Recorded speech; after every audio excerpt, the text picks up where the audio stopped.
गुरुर्ब्रह्मा गुरुर्विष्णु गुरुर्देवो महेश्वरा गुरुर्साक्षात् परं ब्रह्म तस्मै श्री गुरुवे नमः।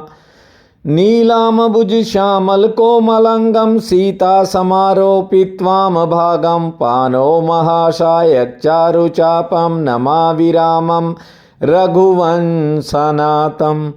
त्वमेव माता च पिता त्वमेव बन्धु च सखा त्वमेव विद्या च द्वरिणं त्वमेव सर्वं मम देव। वासुदेवसुतं देवं कंसं चानुर्मर्दनं देवकी परमानन्दं कृष्ण वन्दे जगद्गुरुम्। प्रिय बंधुओं, देवियों व सज्जनों, व्यक्ति पूरी जिंदगी बेकार के विचारों को ढोता रहता है।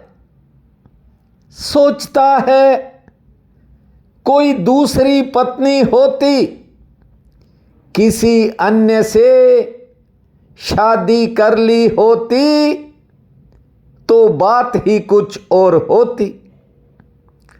यदि नौकरी की जगह बिजनेस होता, व्यापार होता तो जिंदगी के मजे ले रहा होता। ये इंसान जो नहीं मिला, उसकी कल्पनाओं में उलझा ही रहता है। इन बेकार के विचारों में व्यक्ति के मन के द्वारा बहुत सी शक्ति खो दी जाती है।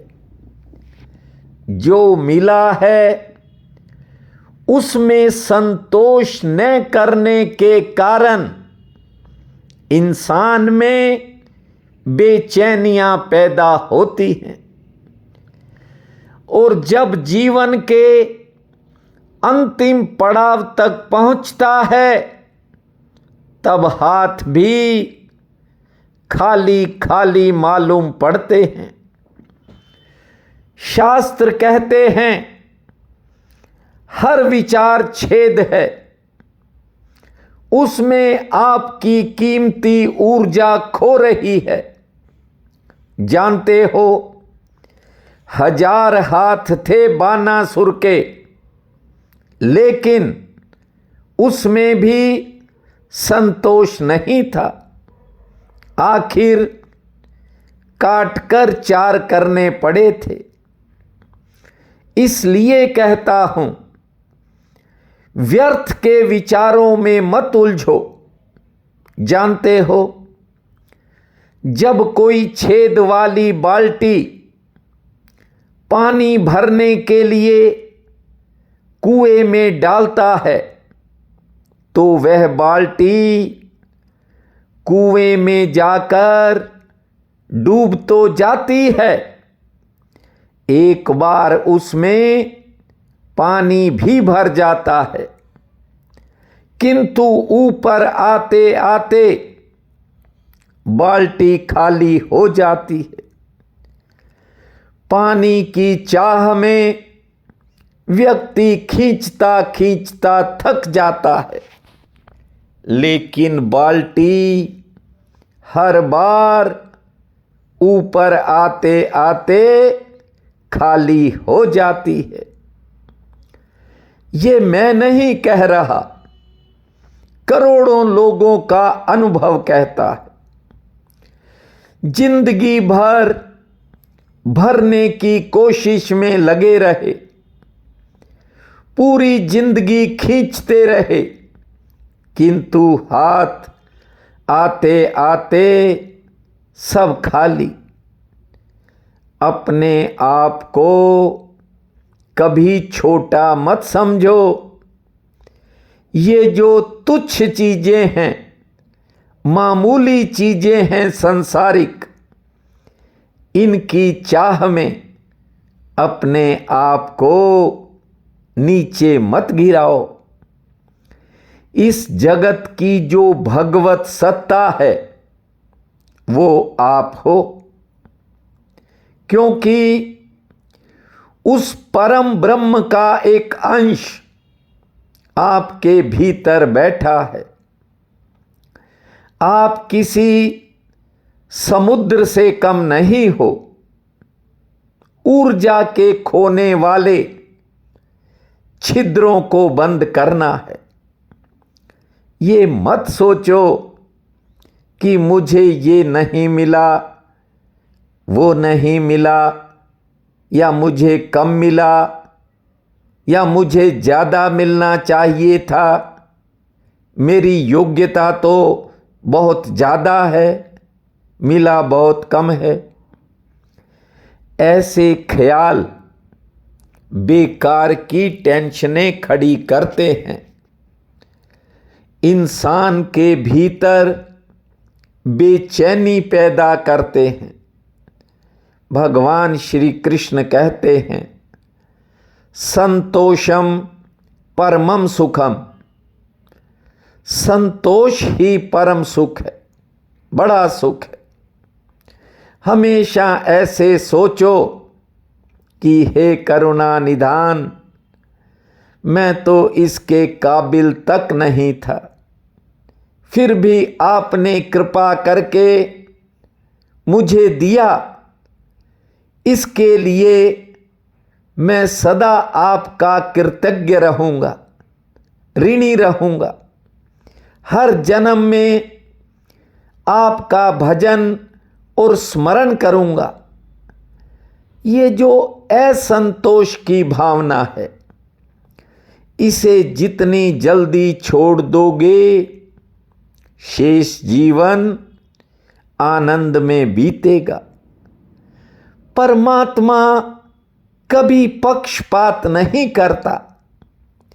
उसकी कृपा सब पर समान रूप में बरसती है, लेकिन अपने कर्म के कारण, अपने अहंकार के कारण कई बार व्यक्ति अज्ञानता के कारण परमात्मा से शत्रुता पाल लेता है। बानासुर ने भी अज्ञान के कारण प्रभु से शत्रुता ले ली। और जानते हो, ये भक्त प्रहलाद के कुल में पैदा हुआ था।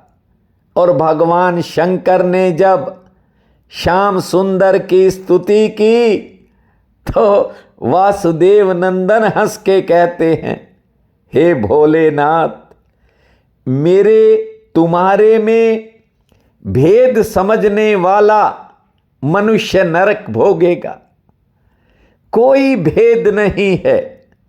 तुम्हारा ध्यान करने वाला अंत समय में मुझे पाएगा।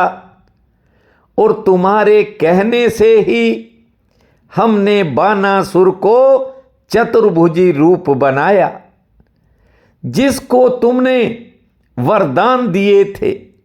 हे कैलाशपति, मैंने बानासुर के परदादा प्रहलाद भगत से ये प्रतिज्ञा की थी कि तेरे वंश को अभयदान किया। इसलिए तुम ना भी कहते तो भी मैं बानासुर के प्राण नहीं लेता। लेकिन ये जो बानासुर है, अभिमान के कारण ये किसी को अपने तुल्य नहीं समझता था। इसलिए मैंने उसकी सब भुजाएं काट दी और चतुर्भुजी बना दिया। उसके सब मैंने अपराध भी क्षमा किए और अब ये तुम्हारा पार्षद रहेगा। ये बानासुर भगवान शंकर का भगत था, इसलिए इसने द्वारिका नाथ से शत्रुता ले ली थी।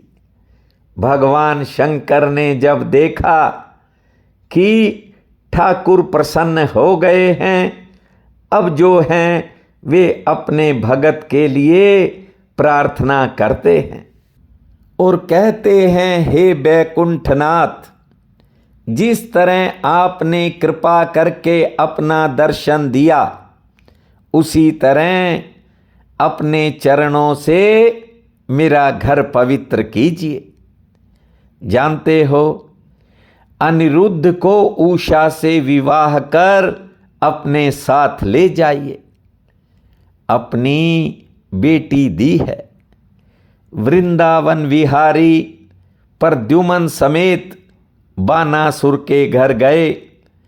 तब बानासुर ने पीतांबर राह में बिछाए और द्वारकानाथ को सिंहासन पर बैठाया है।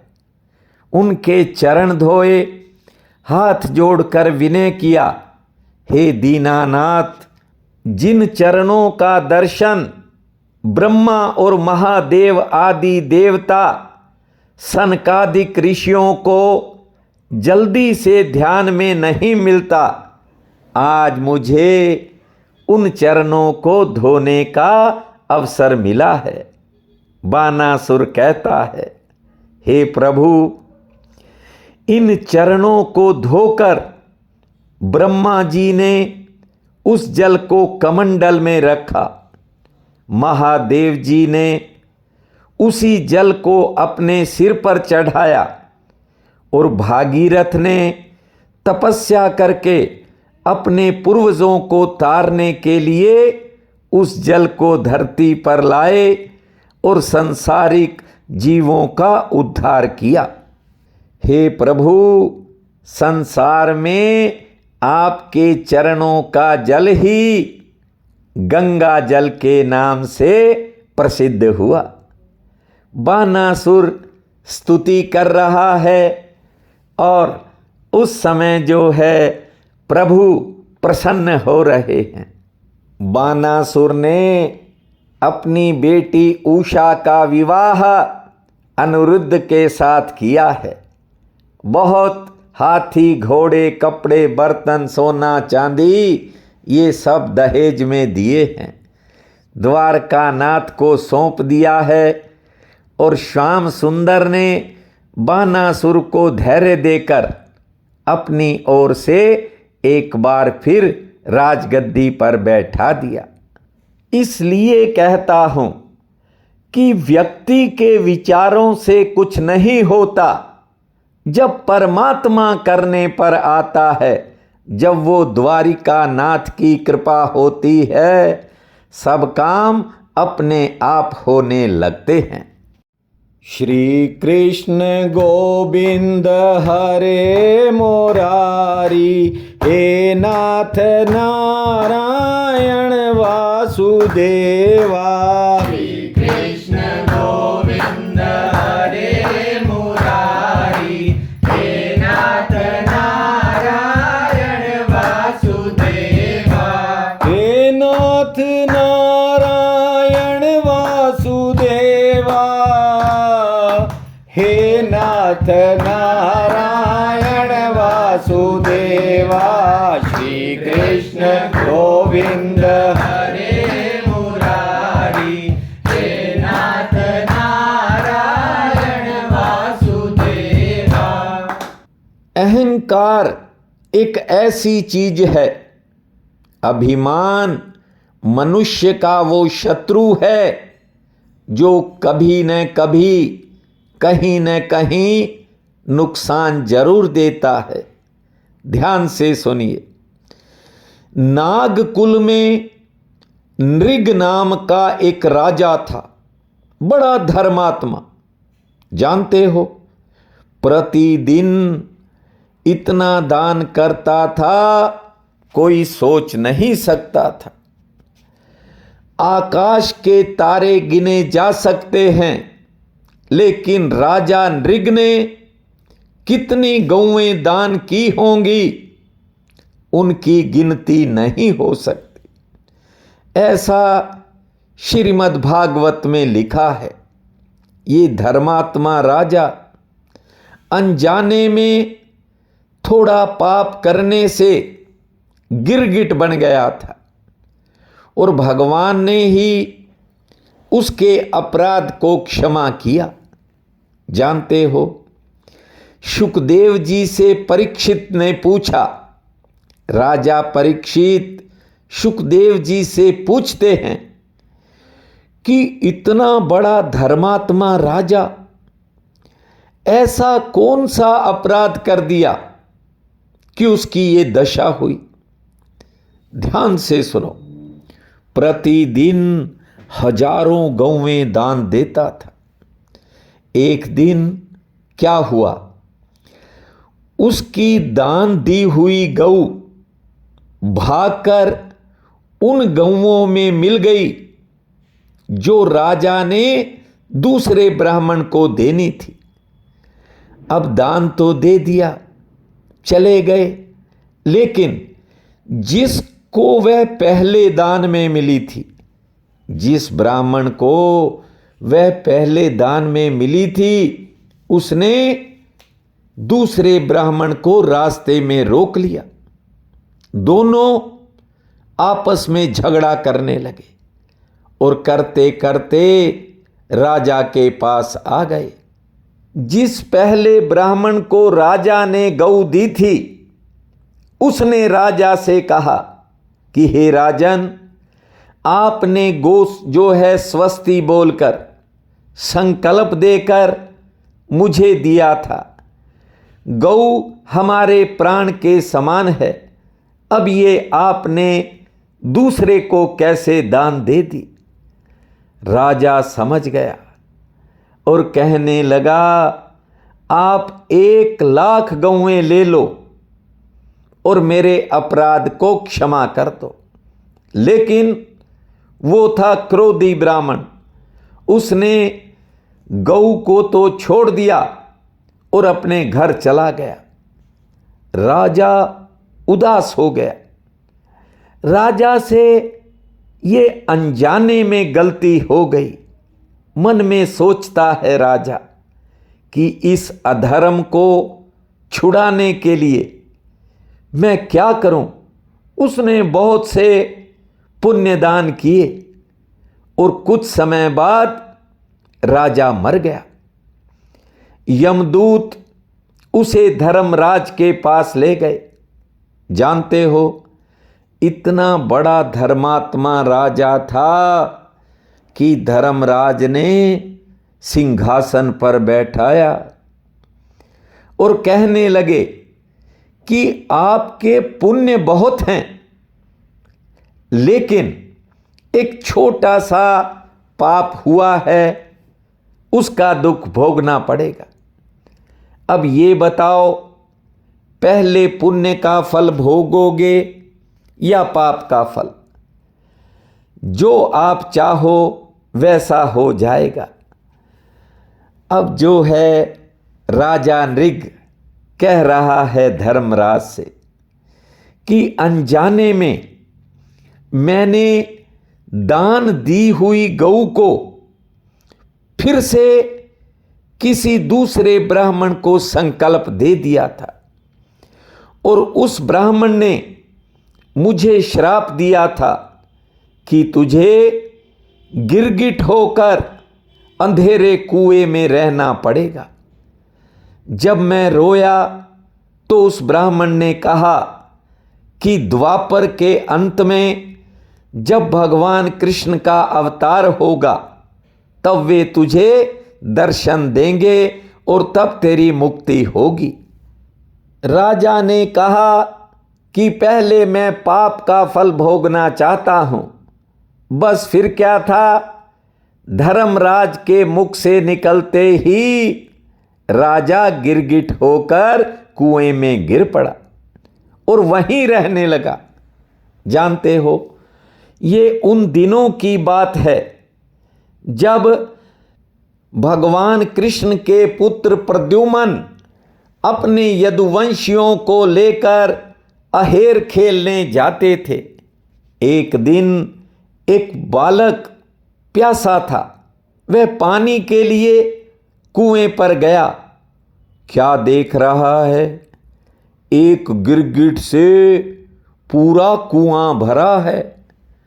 ये आश्चर्य देखकर उस बालक ने अपने साथियों को बुलाया। लड़कों ने उस गिरगिट को निकालने की कोशिश की, लेकिन नहीं निकली। और ये बात जब उन्होंने श्याम सुंदर को बताई तो प्रभु वहां पहुंचे। जब उसे छुआ तो वह गिरगिट दिव्य रूप राजा के समान हो गया।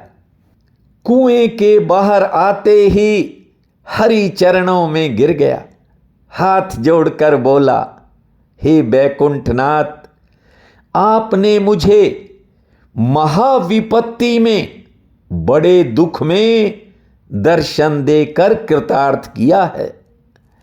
मैं तो अधर्मी हूं। तब श्याम सुंदर की स्तुति करने लगा तो हैरान हुए। प्रभु हैरानी से देख रहे हैं। यद्यपि सब जानते हैं, फिर भी पूछा है उससे कि हे महाप्रभु, आप कौन हैं? किस अपराध के कारण आपको ये गिरगिट का शरीर मिला? इसका भेद हमें बताइए ताकि हमारा संदेह छूट जाए। राजा किस प्रकार अपना कर्म बताएगा आपको सुनाते हैं। उससे पहले अपने गोविंद को मनाते हैं। गोविंद मेरो है, गोपाल मेरो है, गोविंद मेरो है, गोपाल मेरो है। अरे बाके बिहारी नंदलाल मेरो है, अरे बाके बिहारी नंदलाल मेरो है। गोविंद मेरो है, गोपाल मेरो है, गोविंद मेरो है, गोपाल मेरो है। अरे बाके बिहारी नंदलाल मेरो है, गोविंद मेरो है, गोपाल मेरो है। जब भगवान श्री कृष्ण ने पूछा कि आखिरकार वो कौन सा अपराध हुआ था, तो राजा नृग हाथ जोड़कर कहता है, हे अंतर्यामी, आपसे कुछ छिपा नहीं है, पर आपकी आज्ञा है तो मैं वृतांत सुना देता हूं। सुनिए, मैं पूर्व जन्म में राजा इक्ष्वाकु का बेटा नृग था।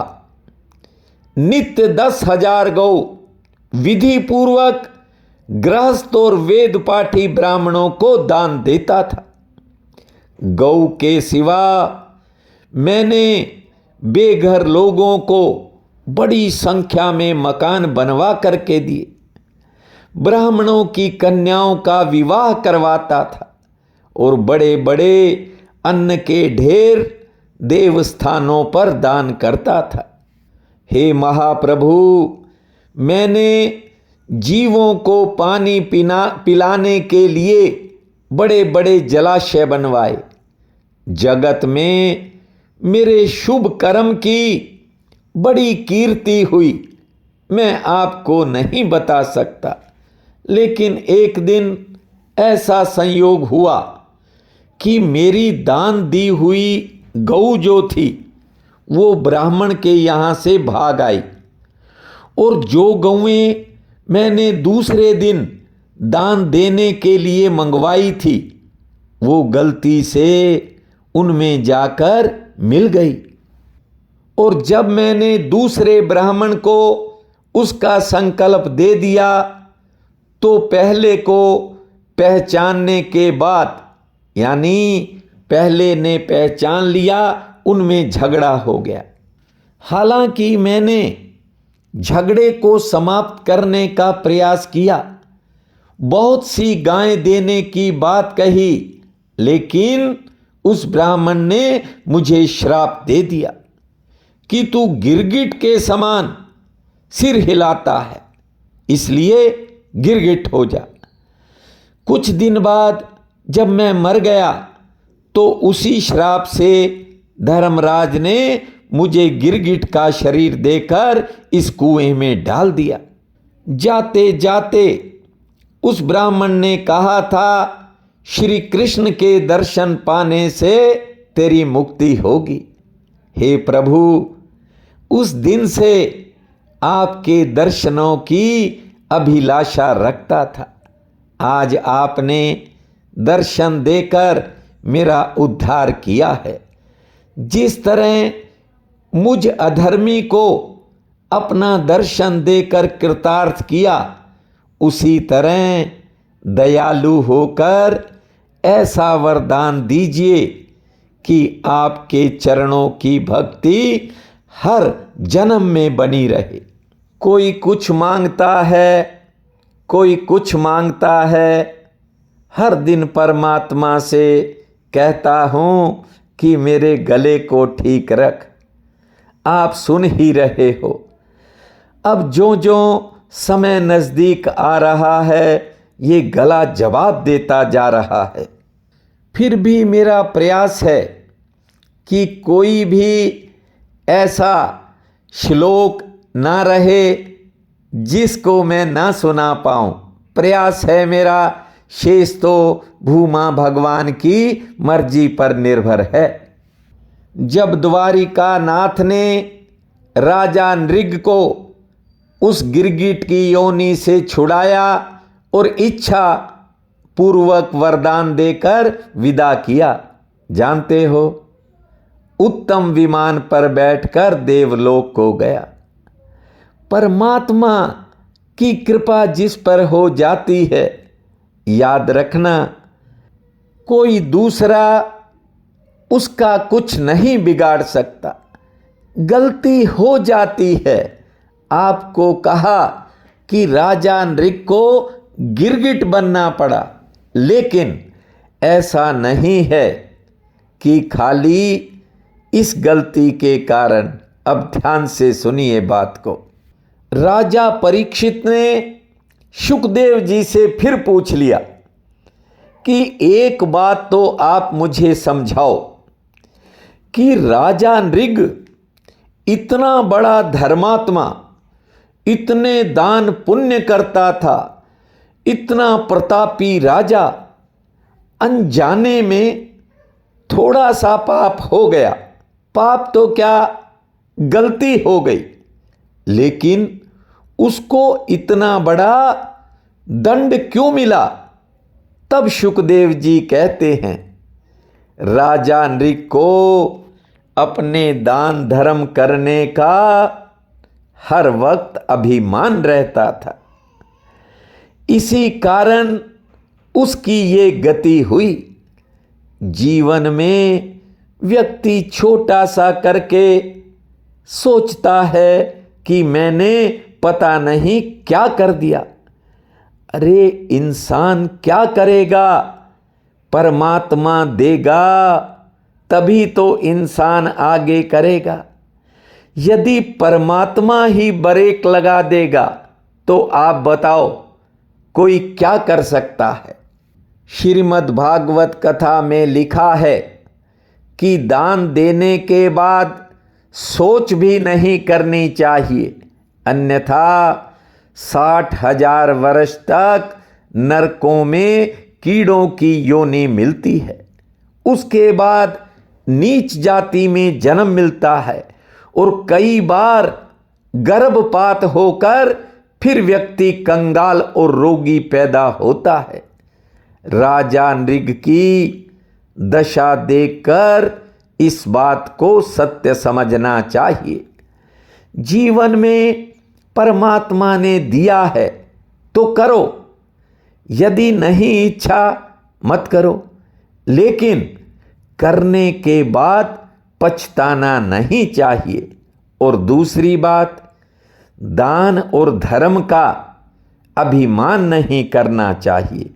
राजा नृग की यह दशा, ये गति इसी कारण हुई कि बहुत बार उसके मन में दान धर्म का गर्व होता था,